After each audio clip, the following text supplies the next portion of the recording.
Atos, capítulo 16. Paulo chegou às cidades de Derbe e Listra. Em Listra morava um cristão chamado Timóteo. A mãe dele, uma cristã, era da raça dos judeus, mas o pai dele não era judeu. Todos os irmãos que moravam em Listra e Icônio falavam bem de Timóteo. Paulo quis levá-lo consigo e por isso o circuncidou, pois todos os judeus que moravam naqueles lugares sabiam que o pai de Timóteo não era judeu. Nas cidades por onde passavam, eles diziam aos cristãos quais as decisões que tinham sido tomadas pelos apóstolos e pelos presbíteros da igreja de Jerusalém e aconselhavam que eles obedecessem a essas decisões. Assim as igrejas ficavam mais fortes na fé e o número de cristãos aumentava cada dia mais. Como o Espírito Santo não deixou que anunciassem a palavra na província da Ásia, eles atravessaram a região da Frígia Galácia.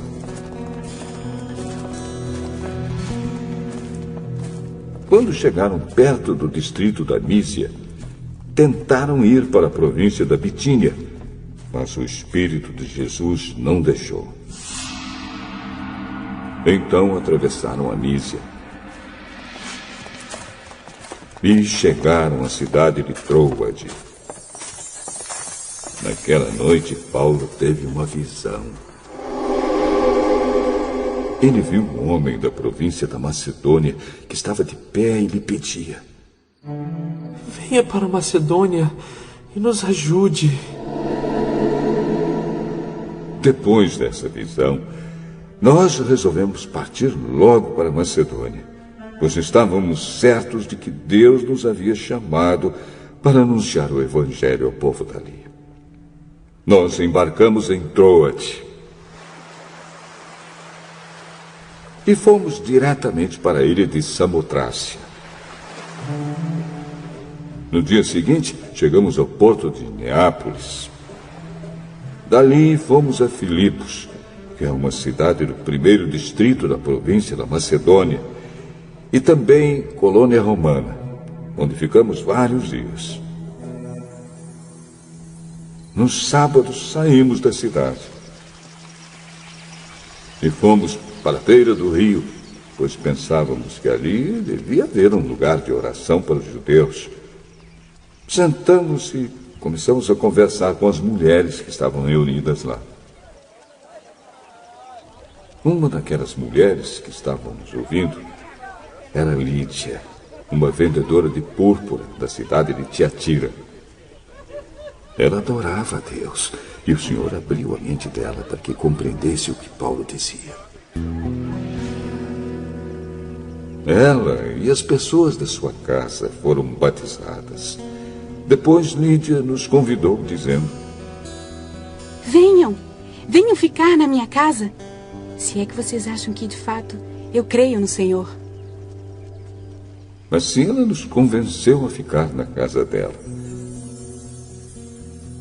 Certo dia, quando estávamos indo para o lugar de oração, veio ao nosso encontro uma escrava. Essa moça estava dominada por um espírito mau que adivinhava o futuro, e os seus donos ganhavam muito dinheiro com as adivinhações que ela fazia. A moça começou a nos seguir, gritando assim: estes homens são servos do Deus Altíssimo e anunciam como vocês podem ser salvos. Ela fez isso muitos dias. Por fim, Paulo se aborreceu. Virou-se para ela e ordenou ao espírito: pelo poder do nome de Jesus Cristo, eu mando que você saia dessa moça. E no mesmo instante o espírito saiu. Quando os donos da moça viram que não iam poder mais ganhar dinheiro com as adivinhações dela, agarraram Paulo e Silas e os arrastaram até a praça pública, diante das autoridades. Eles os apresentaram a essas autoridades romanas e disseram: esses homens são judeus e estão provocando desordem na nossa cidade.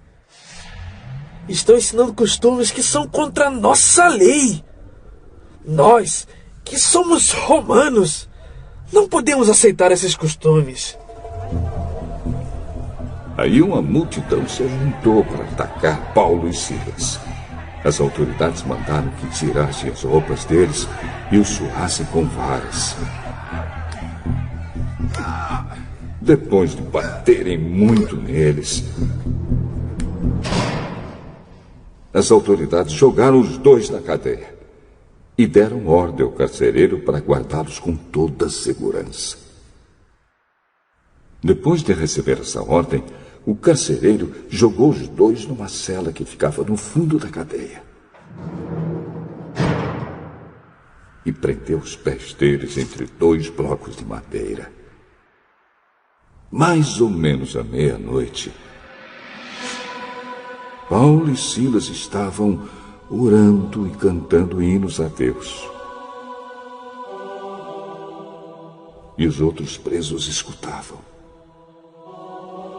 De repente, o chão tremeu tanto que abalou os alicerces da cadeia. Naquele instante, todas as portas se abriram e as correntes que prendiam os presos se arrebentaram. Aí o carcereiro acordou. Quando viu que os portões da cadeia estavam abertos, pensou que os prisioneiros tinham fugido. Então, puxou a espada e ia se matar. Mas Paulo gritou bem alto: "Não faça isso! Todos nós estamos aqui!" Aí o carcereiro pediu que lhe trouxessem uma luz. Entrou depressa na cela e se ajoelhou, tremendo, aos pés de Paulo e Silas. Depois levou os dois para fora e perguntou: "Senhores, o que devo fazer para ser salvo?" "Creia no Senhor Jesus e você será salvo, você e as pessoas da sua casa." Então eles anunciaram a palavra do Senhor ao carcereiro e a todas as pessoas da casa dele. Naquela mesma hora da noite, o carcereiro começou a cuidar deles, lavando os ferimentos da surra que haviam levado.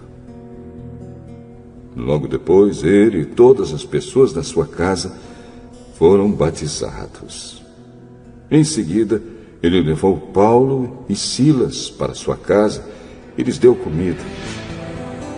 O carcereiro e as pessoas da sua casa ficaram cheios de alegria, porque agora criam em Deus. Quando amanheceu, as autoridades romanas mandaram alguns policiais com a seguinte ordem para o carcereiro: "Solte esses homens." Então o carcereiro disse a Paulo: "As autoridades mandaram soltá-lo. Pode ir embora em paz." Mas Paulo disse aos policiais: "Eu e Silas somos cidadãos romanos. E mesmo assim, sem termos sido julgados, fomos surrados em público. E depois nos jogaram na cadeia. E agora querem nos mandar embora assim, em segredo? Isso não. Que as próprias autoridades romanas venham aqui e nos soltem." Os policiais foram contar às autoridades romanas o que Paulo tinha dito. Quando as autoridades souberam que Paulo e Silas eram cidadãos romanos, ficaram com medo e foram pedir desculpas a eles. Então os tiraram da prisão e pediram que fossem embora da cidade. Paulo e Silas saíram da cadeia e foram para a casa de Lídia. Ali encontraram-se com os irmãos, animaram a todos e depois foram embora.